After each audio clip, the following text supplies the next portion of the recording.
Hey everyone, it's Jacqueline for Pixie Dust PhD, and in today's video we will be continuing the 2021 Walt Disney World trip planning series.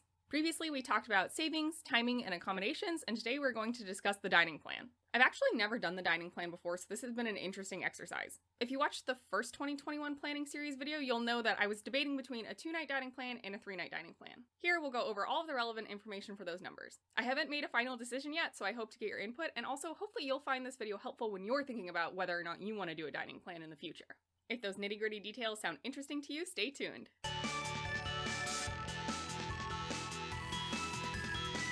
First, thanks so much for being here, I really appreciate it. If you're new to the channel, hey, I'm Jacqueline. We normally talk about Walt Disney World, Disney Vacation Club, and all things Disney. If you enjoy trip planning videos and other videos with similar information-packed, logistical content, please go ahead and check out other videos on the channel. Don't forget to hit that thumbs up button to like this video and consider subscribing to the channel. Ring the bell icon to receive notifications whenever I post new videos. Today's topic is considerations for the Disney dining plan regarding my upcoming trip in the fall of 2021. If you didn't tune into the last video, just FYI, I am planning my ideal trip. Currently, there are a lot of restrictions, and they may or may not be lifted before I end up going to Walt Disney World. For example, accurate as of the day that I'm filming this, there actually aren't any dining plans currently being offered. Dining is still restricted at Walt Disney World, and so they aren't selling dining plans. Similarly, I'm planning this assuming that I can snag dining reservations for all of the places I want, which I know will be a challenge. But that's the point of ideal trip planning. We're throwing some of those considerations out the window and just moving forward. Worth noting, I am a new Disney Vacation Club member, and so most of my upcoming Disney vacation will be staying at Disney Vacation Club villas on points. You are allowed to add a dining plan to a Disney Vacation Club reservation without doing the whole vacation package thing.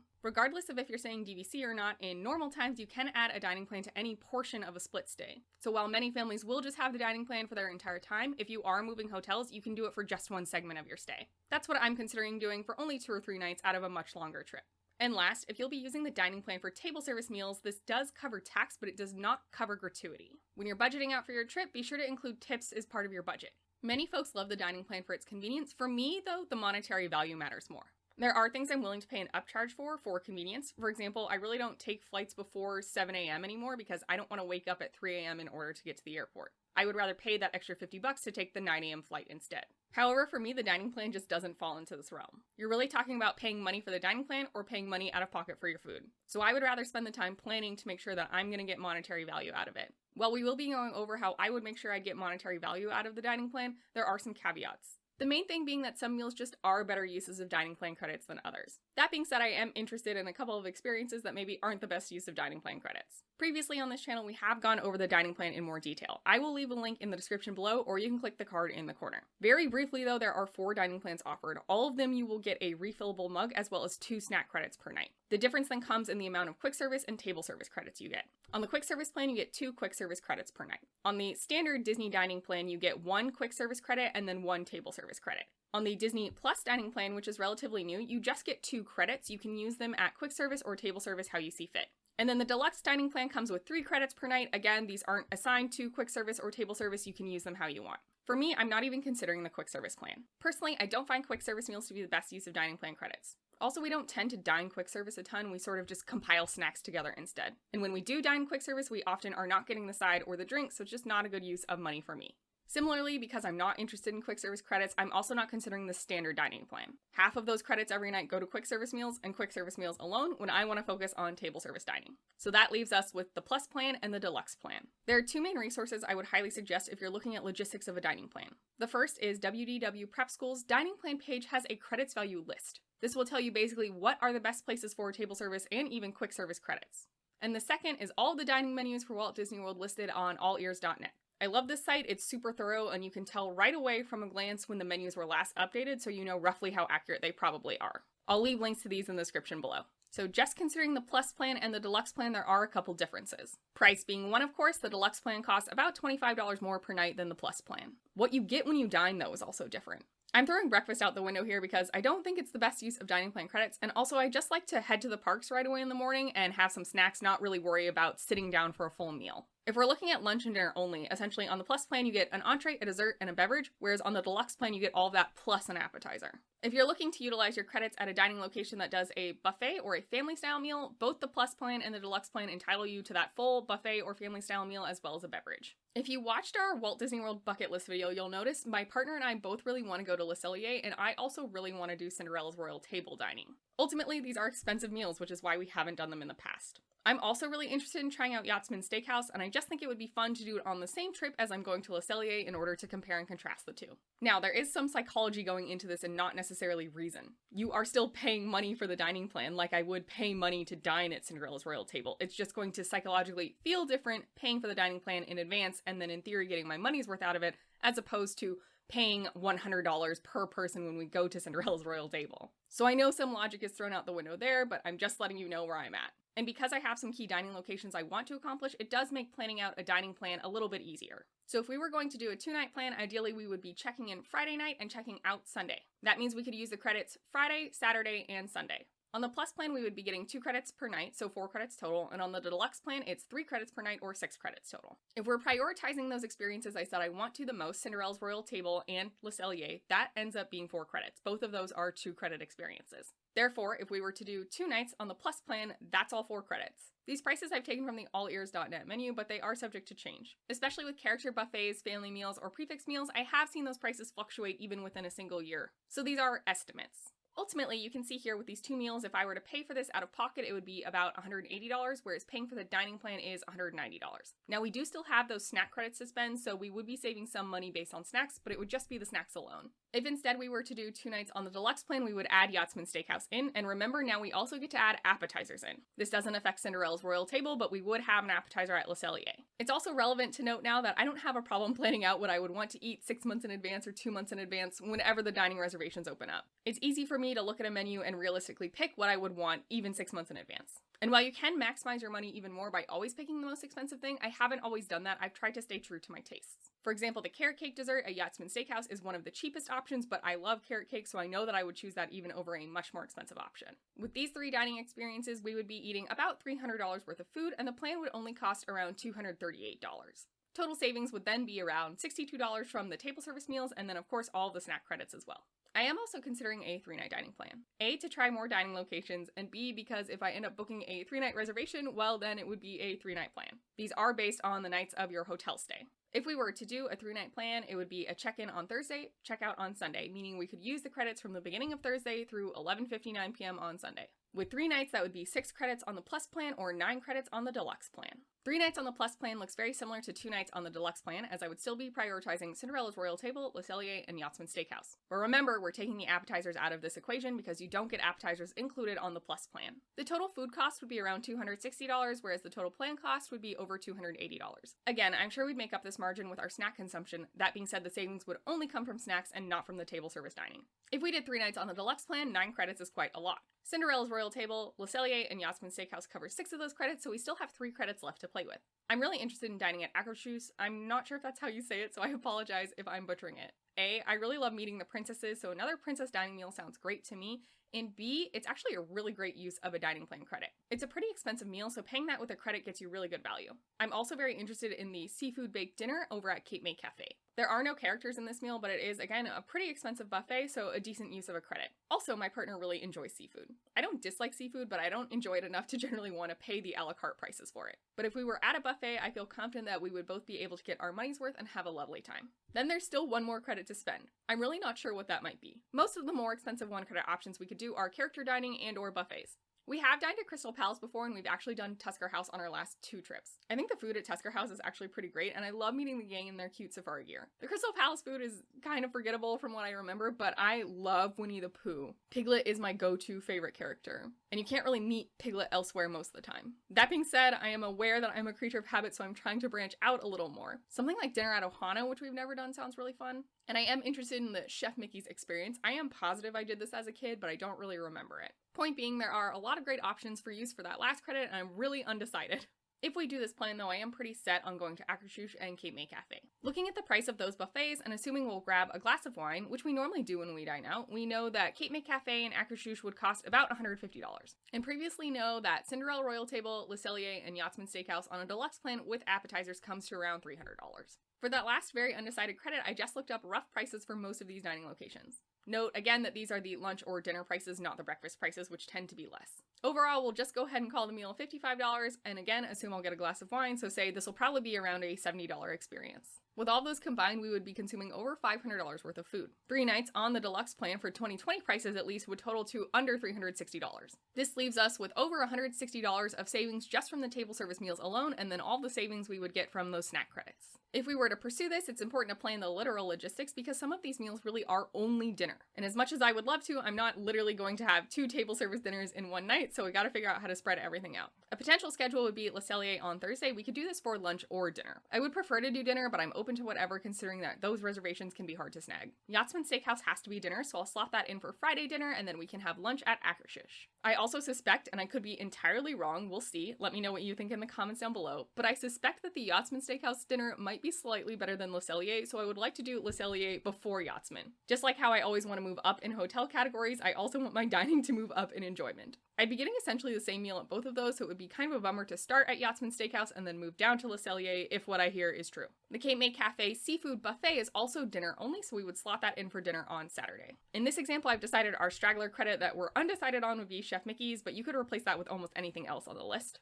And then we've got Cinderella Royal Table. Again, I would prefer to do Cinderella Royal Table at dinner, but it's not necessary. Depending on what we decide for that undecided credit, we might have to flip that to where Cinderella's Royal Table is lunch because, for example, Storybook Dining at Artist Point is dinner only. I've also laid out the potential schedule this way in order to correlate locations with where I'm hoping to stay. So Sunday, we are checking into Bay Lake Tower. That is already booked and confirmed. Thursday through Sunday, I'm not yet sure where we're staying, but I am hoping to be able to snag an Epcot area DVC resort, so Beach Club or Boardwalk for those nights. You'll notice I've also staggered the dining locations this way. Everything near Beach Club and Boardwalk is coming when we are staying there, and then everything near Magic Kingdom is coming when we'd be staying at Bay Lake Tower. A note about buffets. Table service credits used at buffet-style meals entitle you to 1 full experience of the buffet or the family-style meal and then 1 drink. This means that the value of the table service credits remains the same regardless of what plan you're pulling them from. So a table service credit from the standard dining plan here is the same as a table service credit from the deluxe plan. But of course, monetarily, you are paying a lot less for that standard dining plan than the deluxe plan. Here I've laid out a lot of options that are family or buffet style meals. And all of these ultimately are a better use of credits on less expensive dining plans. I'm still uninterested in buying that standard dining plan,